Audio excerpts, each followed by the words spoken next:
Bien-aimés dans le Seigneur, bonjour. Gloire soit rendue à Dieu, le Dieu Tout-Puissant, le Dieu Saint, le Dieu trois fois saint.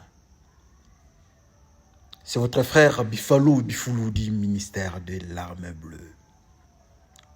Aujourd'hui, le 1er avril 2023, Dieu nous fait grâce de nous présenter au devant de vous. N'est-ce pas, c'est merveilleux.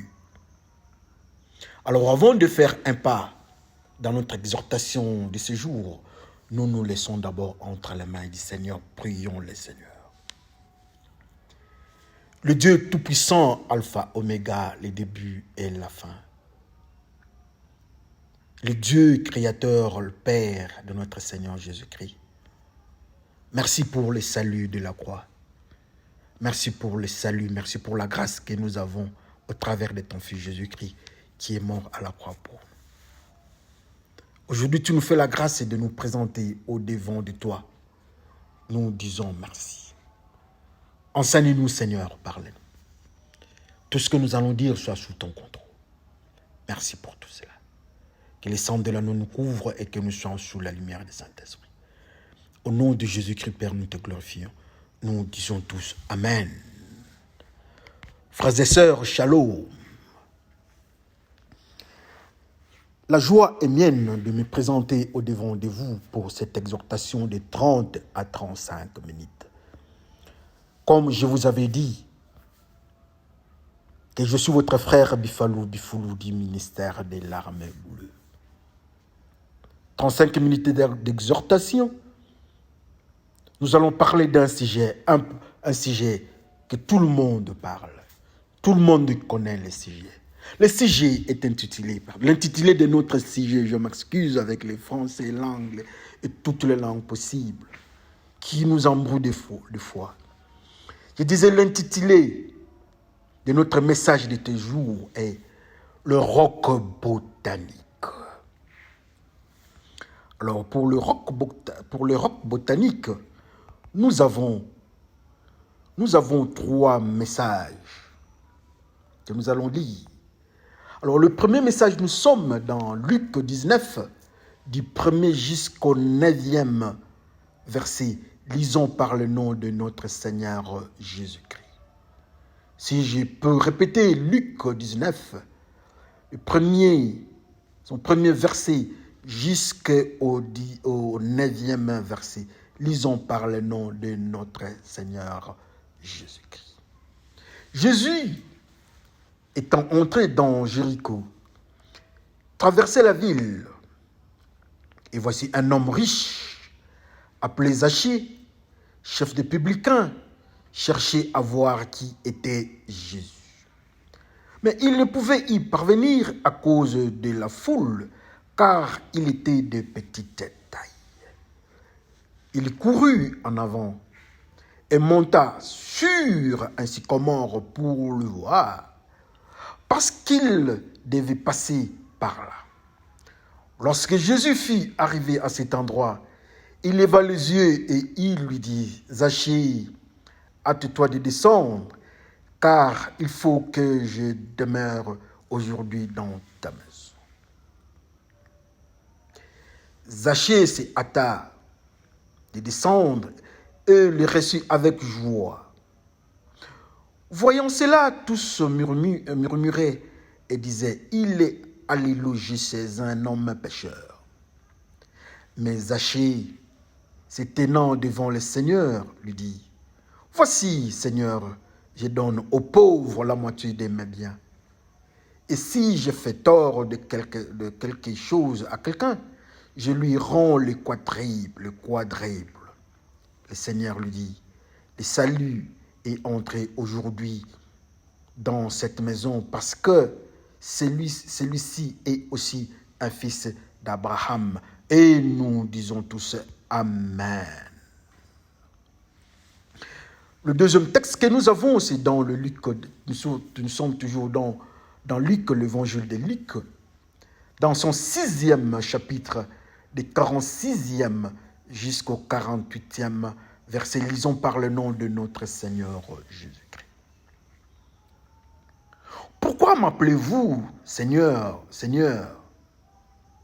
Et si vous ne faites pas ce que je vous dis, je vous montrerai à qui est semblable tout homme qui vient à moi, entend mes paroles et les met en pratique. Il est semblable à un homme qui, bâtissant une maison, a creusé profondément et a posé le fondement sur les rocs. Une inondation est venue et le torrent s'est jeté sur cette maison sans pouvoir l'ébranler. Et nous disons tous Amen. Le troisième et dernier texte, nous sommes toujours dans Luc, mais cette fois-ci à 123e chapitre, du 29e jusqu'au 31e verset. Lisons par le nom de notre Seigneur Jésus-Christ. Car voici des jours viendront où l'on dira, heureuses les femmes, heureuses les stériles, heureuses les entrailles qui n'ont point enfanté, et les mamelles qui n'ont point allaité. Alors ils se mettront à dire aux montagnes, tombez sur nous, et aux collines, couvrez-nous. Car s'ils l'ont fait, ces choses au bois vert, qu'arriverait-il au bois mort, au bois sec, au bois sec? Et nous disons tous Amen. Bien-aimés dans le Seigneur, nous bénissons le Seigneur notre Dieu pour cette exhortation intitulée Le roc botanique. Intéressant. Alors, avec nos trois textes de notre intitulé Le roc botanique, nous allons un peu parler d'une manière lapidaire de ce que nous avons lu. Nous avons trois textes. Le premier texte, nous avons entendu parler de l'histoire de Zachée.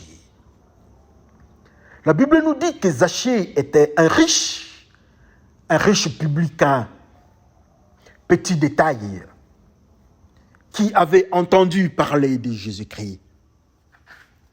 Et il avait une difficulté de voir Jésus-Christ car il était petit de taille. Alors il courut et il monta sur un sycomore, un arbre. Il monte et il voit Jésus-Christ là-bas. Et Jésus-Christ tourne les yeux, il regarde en haut, il voit Zachée là-bas, sur le sycomore, sur l'arbre. Il dit, descends, Zachée. Descends, Zachée. Aujourd'hui, je vais manger. Aujourd'hui, je vais demeurer dans ta maison. Très content, Zachée part. Il s'est hâta, il descend et il part chez lui à la maison. Mais il y a eu un cri SOS sur ce qui s'était passé. C'est Zachée. Tout le monde crie au scandale. Mais il est parti se loger dans la maison d'un pêcheur. Et Zachée dit au maître, donc au Seigneur, je prends la moitié de ma richesse et de mes biens, je donne aux pauvres. Et si je mal fais, j'ai pris quelque chose à quelqu'un, je vais remettre les quadruples. Le Seigneur, très content du comportement des Zachée, il dit,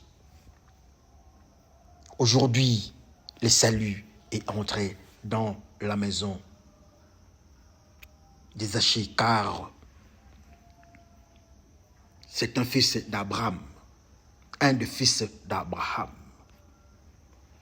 Ça, c'est ce que le Seigneur nous dit de ce qui est des Zachée. Et nous avons parlé pour la deuxième histoire. Il s'agissait du Seigneur qui parlait aux gens. Il dit, mais pourquoi vous m'appelez? Il parlait à l'audience, il dit, mais pourquoi à chaque instant vous m'appelez Seigneur, Seigneur? Mais vous n'appliquez pas, vous ne pratiquez pas ce que je vous dis. Alors je vais vous donner une illustration à qui ressemble celui qui écoute et pratique ce que moi je lui dis. Ça, c'est le Seigneur qui dit. Il dit, la personne qui m'écoute, qui fait ce que moi je lui dis, il est semblable à un homme qui construit sa maison, mais avant de construire, il creuse la fondation, il creuse jusqu'à fixer sa maison sur le roc. Mais quand l'eau est venue, quand l'eau souffle, la pluie vient, ça s'abat sur la maison, sur la construction, sur l'édifice. L'édifice ne cède pas, l'édifice résiste. Et nous disons tous Amen. Le troisième texte est le dernier. C'est là où Jésus-Christ est en train de partir vers la croix. Il parle à la population juive, à la population de Jérusalem, il parle aux femmes, il parle à tout le monde. Il y aura une période, ça viendra, il y aura l'agitation. Les gens vont se cacher. Tellement que la chose sera forte, tellement que la puissance du désastre sera manifeste. On ira même demander aux collines d'être couverts. Et si on fait ça, si on arrive à faire ça au bois vert, qu'arriverait-il alors au bois sec? Les trois textes que nous avons lus, d'une manière littéraire peut-être, d'une manière journalistique comme les gens disent, un journaliste est lu et il le parle. Mais la Bible nous dit que la parole de Dieu est révélée par le Saint-Esprit. Oh, que le Saint-Esprit nous aide à comprendre ce qu'il est en train de nous enseigner dans cette parole. Et souvenez-vous qu'aujourd'hui nous sommes en train de parler du roc botanique. Entrons dans le couloir de la prophétie. Nous avons trois textes. Alors avant de faire un pas, nous allons parler d'abord de notre intitulé, le roc botanique. Quand nous regardons ça, ça nous intéresse un peu. Comment est-ce que le roc, qui est roc, peut être en rapport avec les botaniques? Qu'est-ce que les rocs? Qu'est-ce que le mystère botanique? En fait, le roc, c'est la pierre. Le roc, c'est l'accumulation du silice. C'est quelque chose qu'on ne peut pas casser. C'est quelque chose de résistant. C'est de la puissance. On ne peut pas comparer ça à un arbre. On ne peut pas comparer ça à l'eau. Le roc, c'est la pierre. Avec toutes les conséquences quand nous nous heurtons au roc ou bien la pierre. Mais qu'est-ce qui se passe si nous parlons du roc botanique? Qu'est-ce que la botanique? La botanique, en fait, c'est tout ce qui est autour de la plante. Quand on parle de la botanique, on voit la plante et uniquement la plante. Comme on dit, par exemple, le jardin botanique. Le jardin botanique, nous voyons la multiplicité de plantes. Nous voyons la multiplicité d'arbres. Nous voyons des fleurs. Nous voyons des plantes. Nous voyons des plantes rampantes. Toute cette zone-là qui a un rapport avec la plante, avec la flore, nous appelons ça la botanique. Mais quel est le rapport entre la botanique et le roc? Oh, que le Seigneur nous enseigne plus à comprendre notre intitulé. Le Seigneur fait un pas, il avance. Il entre dans la ville. Dans la ville, il se retrouve devant la foule. Une foule grande. Une foule manifeste. Tout le monde veut voir Jésus-Christ. Tout le monde est derrière Jésus-Christ. Tout le monde crie. Tout le monde veut tousser Jésus-Christ. Tout le monde veut entendre ce que Jésus-Christ était en train de dire. Donc la parole de Dieu. Mais il y a eu un mystère, un homme qui s'appelle Zachée. Et la Bible est en train de décrire cet homme. Il dit Zachée est un homme de petite taille. Zachée est riche. Zachée est un publicain qui monte sur l'arbre que nous appelons sycomore pour voir le Seigneur. C'est très intéressant. Parlons un peu de cet homme. Arrêtons-nous un peu là-bas du phénomène Zachée, du phénomène Jésus-Christ, du phénomène sycomore, du phénomène riche, du phénomène publicain, du phénomène de la maison de Zachée qui donne ses biens, la moitié de ses biens aux pauvres. Qu'est-ce que Dieu nous enseigne dans ces mystères des Zachée? Il y a beaucoup d'enseignements. Il y a des tonnes et des tonnes d'enseignements, de prédications qui parlent des Zachée. Mais que le Seigneur nous enseigne aujourd'hui de ces mystères. Moi, je parle du mystère des Zachée. Nous allons à la dimension spirituelle. Nous entrons dans la zone spirituelle et parler des Zachée. Zachée, un riche publicain. Qu'est-ce qu'un riche dans la maison de Dieu? Qu'est-ce qu'un publicain? Un publicain, c'est quelqu'un qui travaille dans la zone ou bien dans les services des collections, des collectes d'impôts. Quand nous parlons d'impôts, nous voyons l'argent. Quand nous parlons de cet argent, nous voyons le gouvernement, nous voyons le monde, nous voyons le roi de ce monde. Pour dire encore qu'un publicain, c'est un collecteur de l'argent du roi de ce monde. Et c'était ça le travail des Zachée. Et on nous dit que Zachée était riche, le riche publicain. À quel niveau Zachée était riche? Qu'est-ce qui caractérisait Zachée dans sa richesse? Oui, on nous dit que Zachée était un riche publicain. Et nous savons que le travail de ce publicain, c'était de collecter l'argent du roi de ce monde. Ça signifie que Zachée avait beaucoup d'argent qu'il prenait au monde. Il avait beaucoup d'argent. Il travaillait pour ces gens-là. Il travaillait pour le gouvernement. Et il était riche. Il avait beaucoup d'argent. Parlons un peu d'argent. La Bible nous dit que l'argent est un mauvais maître, mais un bon serviteur. Un bon serviteur, mais un mauvais maître. Mais Jésus-Christ de l'autre côté, on l'appelle bon maître. Alors qu'est-ce que l'argent? L'argent qui est le mauvais maître. Assurément, l'argent n'est pas Jésus-Christ. Parce que Jésus-Christ est le bon maître. L'argent est le mauvais maître. Assurément, l'argent est l'inverse de Jésus-Christ.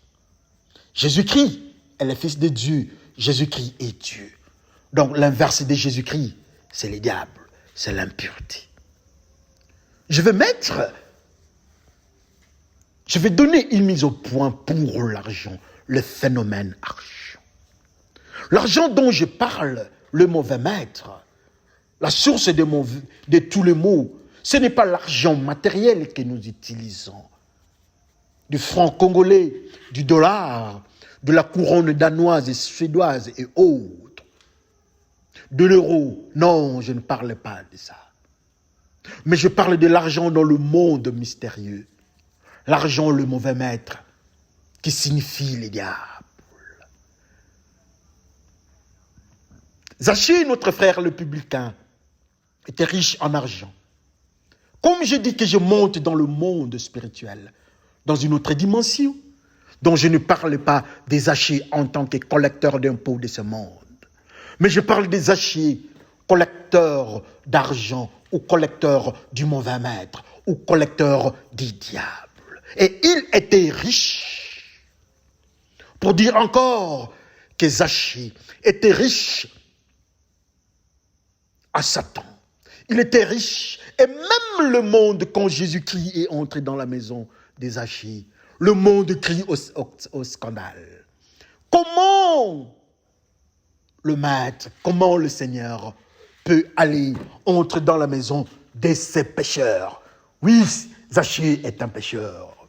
Parce qu'il collecte, parce qu'il prend l'argent, il est riche en mauvais maître. Et quand on est riche en mauvais maître qui est le diable, on nous appelle le pécheur. Et quand on est riche en Seigneur Jésus-Christ, on nous appelle saint. Mais notre frère Zachée n'était pas riche en Jésus-Christ, il était riche en mauvais maître qui s'appelle encore l'argent. Oh, souvenez-vous que nous parlons du roc botanique. Celui qui avait beaucoup d'argent, celui qui était riche par rapport au diable, qui était pécheur, avait entendu parler de Jésus-Christ. Il voulait voir Jésus-Christ. Je m'excuse. Il voulait voir le maître. Il s'est retrouvé dans une difficulté physique. Il y a quelque chose qui le bloquait. Il avait son handicap, c'était sa taille, c'était sa présentation morphologique. Il ne pouvait pas voir le Seigneur. Le monde le bloquait. Ce qui était plus fort que lui le bloquait. L'environnement le bloquait. Il change de stratégie. Comment pourrais-je voir cet homme qu'on appelle Jésus-Christ? Il est parti. Il a trouvé la solution. Il monte sur l'arbre. Et la Bible nous dit qu'il a monté sur l'arbre. Il quitte la terre. Il monte sur l'arbre. Alors, mais pourquoi cet homme que nous appelons Zachée monte sur l'arbre? Pourquoi il a pris cette décision de monter sur l'arbre? Seulement l'arbre pour voir Jésus-Christ. Que le Seigneur nous aide à comprendre. Qu'est-ce que le Seigneur nous enseigne? Qu'est-ce qu'est l'arbre dans le monde spirituel?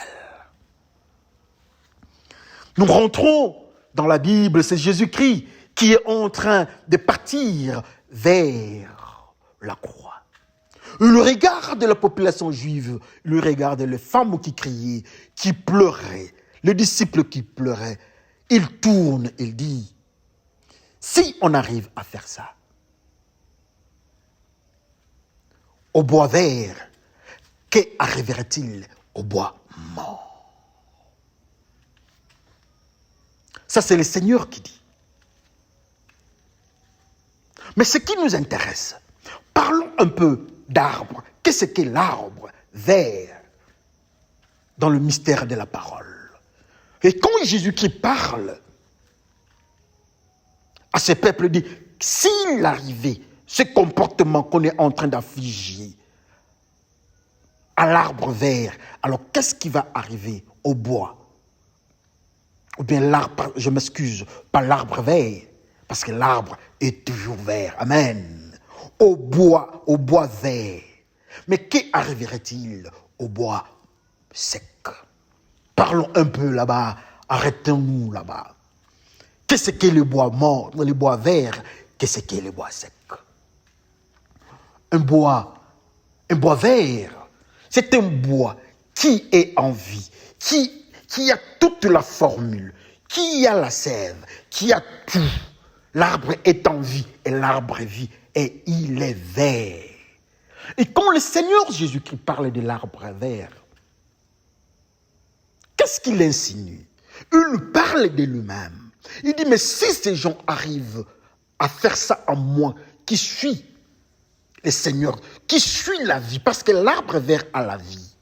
Il dit, si on arrive à faire ça à moi, qui suis la vie, qui suis Jésus-Christ, qui est pur, qui est saint, Si on arrive à faire ça à moi, qu'est-ce qu'on va faire aux autres? Donc l'arbre, le bois vert représente Jésus-Christ, représente celui qui a la vie, ou celui qui vit dans la sanctification et qui a la vie qui est Jésus-Christ en lui.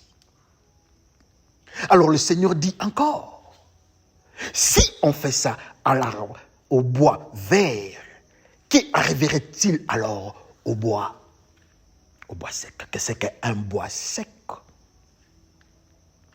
Le bois sec, en fait, c'est un bois mort. C'est un bois qui n'est plus vert. C'est un bois qui n'a rien à l'intérieur. C'est un bois qui n'a plus sa sève.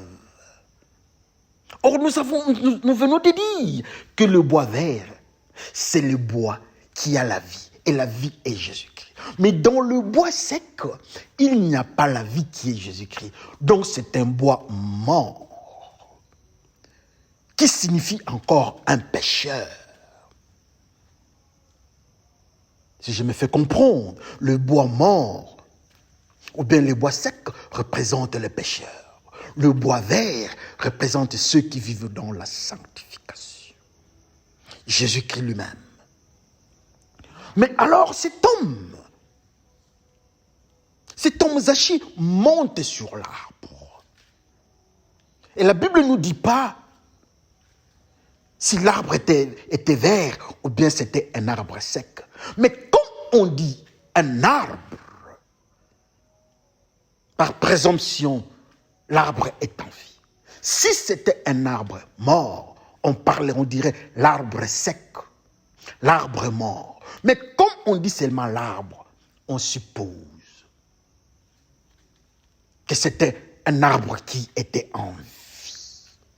Or, l'arbre qui est en vie, le bois vert, c'est Jésus-Christ lui-même. Alors, allons plus loin. Comme nous disons que l'arbre vert, comme nous disons que le bois vert, c'est Jésus-Christ lui-même, ou bien l'arbre, c'est Jésus-Christ, ça signifie que cet homme, le riche publicain, les pécheurs, qui avait entendu parler de Jésus-Christ, à cause de sa difficulté, il est parti chercher une solution. Il est parti chercher quelque chose qui pouvait les déplacer de l'environnement du monde, de ses handicaps. Et il a trouvé ça. Il est monté. Il a pris comme soubassement. Il a pris comme fondation l'arbre vert. Ou encore, il monte sur l'arbre vert. Il monte sur Jésus-Christ. Il monte. Mais maintenant, quand le mystère Jésus-Christ, quand Jésus-Christ lui-même vient, il arrive, il regarde de l'autre côté, il trouve un publicain, il trouve un pécheur, il trouve un collecteur d'impôts, il trouve celui qui prend l'argent, un riche pécheur, riche en péché.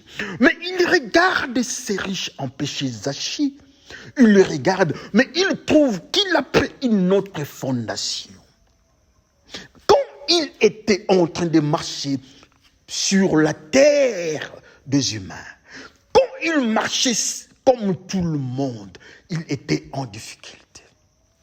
Il laisse la terre. Le Seigneur dit à Adam, j'ai maudit la terre. Pour dire encore que Zaché, les publicains, les pécheurs, quittent la terre qui est une malédiction. Ils quittent la terre. Ils ne touchent plus la terre, mais ils cherchent le bois vert. Ils cherchent l'arbre, le mystère Jésus-Christ. Il monte là-bas. Il a une autre fondation. Il a une autre structure. Et quand Jésus-Christ le regarde, il constate un phénomène. Que cet homme-là n'avait plus de contact avec la terre qui est la malédiction. Le Seigneur constate que cet homme qui était appelé publicain, collecteur d'impôts, le riche avec plein d'argent ou pécheur, n'était plus en contact avec la terre, la malédiction. Mais il a accepté une autre dimension. Il a accepté un autre phénomène qui s'appelle le bois mort. Il monte sur le bois mort, le bois vert. Et le bois vert, c'est Jésus-Christ, ou l'arbre. Il monte là-bas. Il prend cela comme son support, comme sa fondation. Et le Seigneur regarde. Il regarde le pécheur. Il a une autre fondation. Et cette fondation-là, c'est le bois vert. Il dit, descends. Viens aujourd'hui, je vais demeurer dans ta maison. La Bible nous dit que nous sommes le temple du Saint-Esprit. Quand le Seigneur Jésus-Christ a vu Zaché quitter le monde de la malédiction ou la terre, quand le Seigneur Jésus-Christ voit cet homme monter sur l'arbre vert, il le prend comme soubassement. L'arbre vert ou Jésus-Christ ou la parole de Dieu, parce que Jésus-Christ est la parole de Dieu.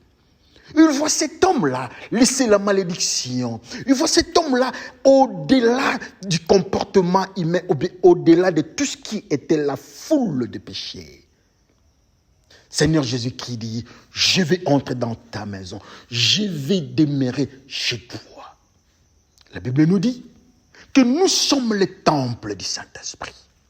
Pour dire encore, en voyant cet homme-là qui a laissé les péchés, a laissé les impuretés, a quitté le monde, mais qui a accepté de prendre comme fondation le bois vert, Jésus-Christ est entré en lui. Pour dire qu'il est devenu le temple de Jésus-Christ. La Bible nous dit que nous sommes le temple de Jésus-Christ, La Bible nous dit que nous sommes le temple du Saint-Esprit.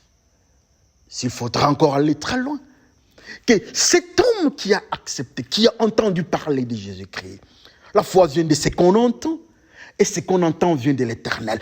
Il a entendu cela, et il a accepté, je vais voir Jésus-Christ. Et Jésus-Christ a vu cet homme, le pécheur là, le publicain, le riche publicain, laisser le monde, laisser la terre, mais il était au-dessus de l'arbre vert, au-dessus de l'arbre, et Jésus-Christ est entré dans sa maison. Quand Jésus-Christ est entré dans sa maison, le propriétaire de la maison qui est Zaché dit au Seigneur Jésus-Christ, « Oh mon Seigneur, moi qui suis un riche publicain, moi qui suis un riche publicain, riche en péché, riche en argent, riche en diable. Je m'excuse. Je vais prendre la moitié. Je vais prendre ce qui m'appartient. La moitié, je vais donner aux pauvres. » Un riche publicain. Et nous savons le comportement des publicains. Les humains crient déjà au scandale. Il dit que c'est un pécheur. Et le publicain dit, je prends la moitié de tout ce qui est de mes choses. Je prends la moitié de cela. Je donne aux pauvres. Or, ce qu'il avait lui, c'était l'argent, le mauvais maître. Pour dire encore que je prends ce que j'ai pour le mauvais maître. Tout ce qui est de ma richesse du mauvais maître, l'argent, je donne aux pauvres. Pourquoi seulement le pauvre? Qui est le pauvre qui doit prendre l'argent ou le mauvais maître?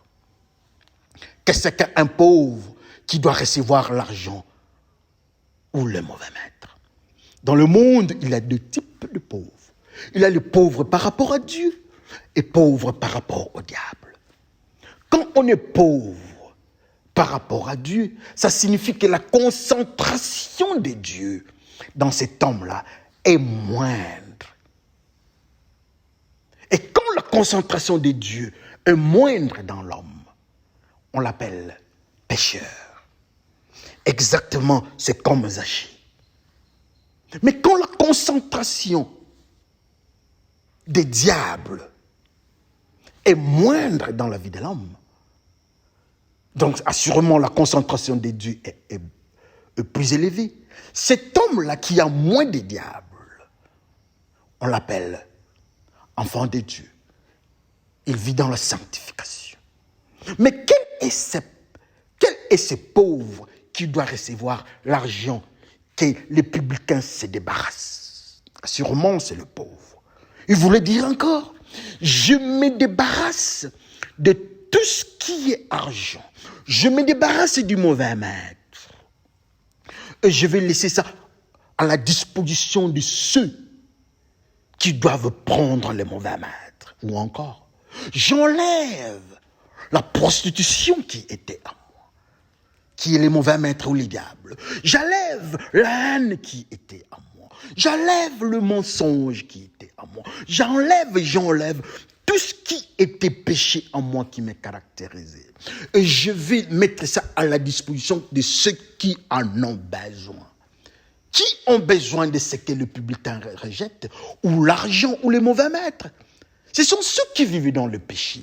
Ils aiment le péché. Alors le publicain dit, moi je me débarrasse de cela, que eux qui sont pauvres, ils n'ont rien de Dieu. Ils sont riches en péché et ils sont pauvres en Dieu. Je leur donne qu'ils s'enrichissent de ce que moi j'avais, qu'ils s'enrichissent de tout ce que moi je me débarrasse.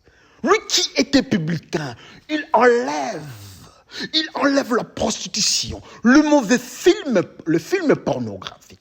Il enlève la haine, il enlève la brutalité, il enlève les avortements, il enlève le changement de sexe, il enlève la lesbianie, il enlève l'homosexualité, il enlève le tribalisme et les empoisonnements. Bref, il enlève le péché et il met à la disposition de ceux qui ont droit à cela, qui ont droit à cela. Ce sont ceux-là qui n'ont pas Jésus-Christ. Et il enlève cela. Jésus-Christ est entré dans sa vie et il se débarrasse de tout ce qui était du mauvais maître. Souvenez-vous, aujourd'hui, nous parlons du roc botanique. Le Seigneur dit, pourquoi vous m'appelez maître, maître, Seigneur, Seigneur, et vous n'obéissez pas à ce que je vous dis? Très intéressant. Il donne l'illustration. Ceux qui croient et obéissent à mes paroles sont semblables à l'homme qui bâtit sa maison sur le roc. Et quand le monde viendra, quand l'eau viendra, souffler sur la maison, s'abattre sur la maison ne sera pas détruite. Pour dire encore que l'homme, c'est lui qui obéit à moi. La Bible nous dit d'abord, pour ouvrir et fermer la parenthèse, que Jésus-Christ est le rocher des âges. Donc, tout celui, et je ferme la parenthèse, je m'excuse, tout celui qui a pour soubassement Jésus-Christ les rocs, il résiste par rapport à tout ce qui est du monde. Et Jésus-Christ entre dans la maison de Zachée. Zachée a construit sa maison ou sa vie sur le sycomore, sur l'arbre, sur le bois vert qui est Jésus-Christ. De l'autre côté, Jésus-Christ dit que celui qui croit en moi, qui obéit à moi, qui m'appelle Seigneur, Seigneur, et celui qui construit sa maison sur le roc. Le roc, c'est Jésus-Christ. Le bois vert, c'est aussi Jésus-Christ. Pour dire que Zachée a construit sa maison sur Jésus-Christ, nommé à cet instant-là sycomore, nommé à cet instant-là bois vert. Alors nous autres, quand il a construit sa maison dans cette dimension-là, il a entendu Jésus-Christ et Jésus-Christ est entré en lui. Il se débarrasse, il commence à vider la maison. Il vide la maison de tout ce qui était argent qu'il ne devait pas garder. Jésus-Christ lui-même, quand il est entré dans les temples, il dit, cette maison, le temple, la maison de mon père, c'est pas pour que les gens viennent faire les commerces. Et il a foutu l'argent dehors. Il a jeté l'argent dehors. Cette fois ici, cet homme qui s'appelle Zachée le publicain a accepté la parole de Jésus-Christ. Il s'est donné le travail que le Seigneur a donné dans les temples. Il a commencé à faire sa propre délivrance. Il prend le mensonge, il jette dehors. Il prend la haine, il jette dehors. Il prend tout, il jette dehors. Tout ce qui avait un caractère d'argent. Et c'est ce que le Seigneur Jésus-Christ avait fait dans les temples. Comme conséquence, le temple était devenu pur et Zachée était devenu pur aussi. Et Jésus-Christ déclare Zachée comme un des descendants d'Abraham. Alléluia. Abraham est le père de la foi. Comme la Bible nous dit, Jésus-Christ nous dit qu'il est un des descendants d'Abraham, l'ancêtre, le père de la foi. Ça signifie que Zachée était un enfant de la foi. Or, la foi vient de ce qu'on entend, et ce qu'on entend vient de Dieu.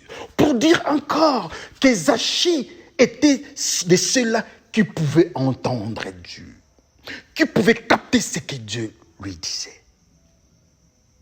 Pour dire encore que Zachée n'est plus un pécheur que les autres voyaient. Zachée a changé de vie. Pour dire encore, la Bible nous dit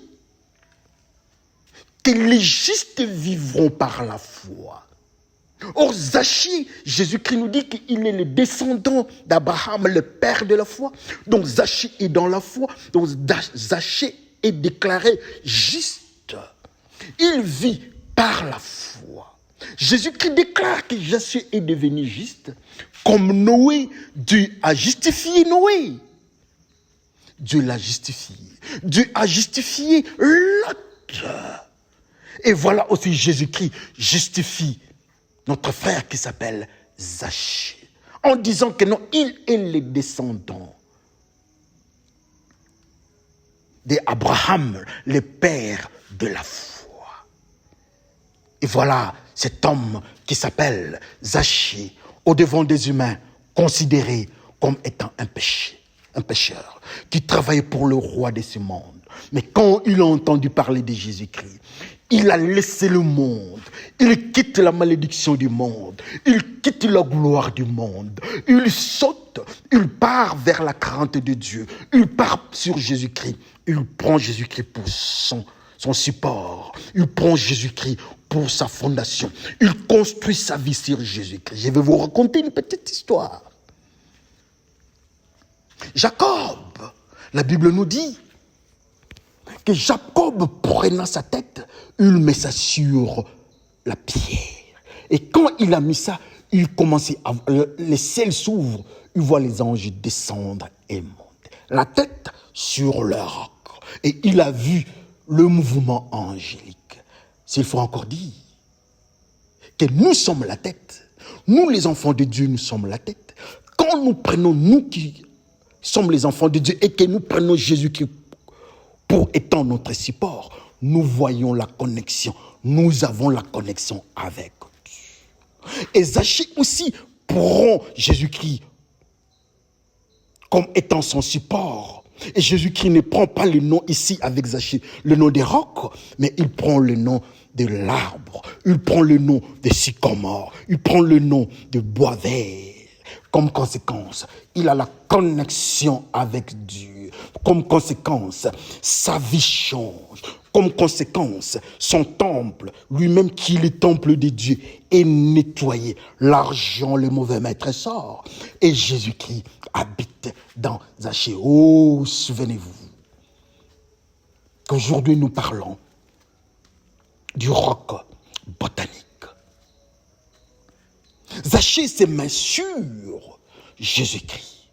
Jésus-Christ qui est le sycomore. Jésus-Christ qui est le bois mort. Zachée se met là-bas. Comme conséquence, Jésus-Christ entre dans sa maison. Comme conséquence, il a la délivrance des Zachée. L'argent sort. Et quand l'argent sort des Zachée, il y a des gens qui sont disposés, qui sont prédisposés à prendre ça. Ces gens-là, on les appelle de pauvres. Le pauvre par rapport à Dieu, les gens-là qui n'ont rien de Dieu, ils acceptent toutes les saletés qui venaient des Zachée. Ils prennent, ils accumulent la pornographie qui était dans Zachée.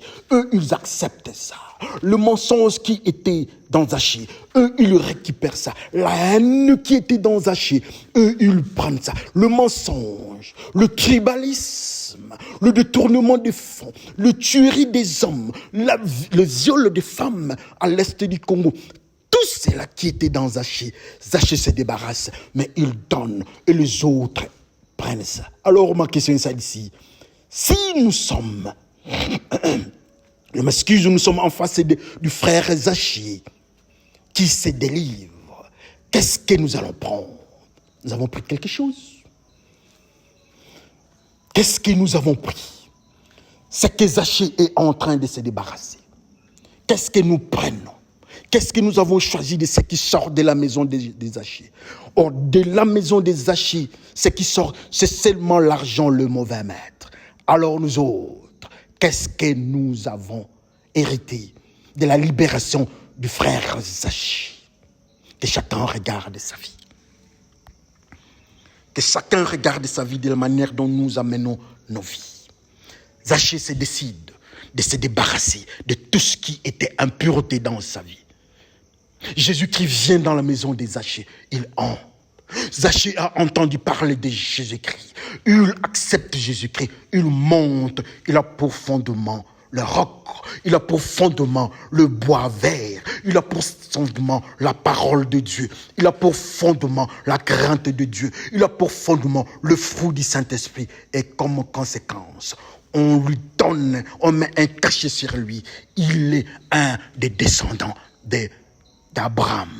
Alors les autres, quand nous venons au devant de Jésus-Christ, il va nous prendre comme étant descendants d'Abraham, ou bien nous serons comme Ismaël qui est rejeté, qui est l'âne sauvage et qui sera repoussé. Quand nous venons au devant de Jésus-Christ, il va nous prendre comme étant qui? Laissez-moi vous dire, même Judas, même ceux qui étaient à Jérusalem, tous n'avaient pas récupéré. Tous n'étaient pas baptisés par le feu du Saint-Esprit. Mais ils étaient juifs. Mais ils étaient les descendants d'Abraham. Mais lui, c'est Jésus qui dit, le jour des joies, l'enfant d'Abraham, un des enfants d'Abraham, a accepté Jésus-Christ. Un des descendants d'Abraham est délivré et récupéré. Alors nous autres, quand nous venons au devant de Jésus-Christ, nous sommes considérés comme étant descendants d'Abraham. Si vous dites oui, laissez-moi vous dire quelque chose. Le mystère d'Abraham est le père d'Ismaël, le père d'Isaac.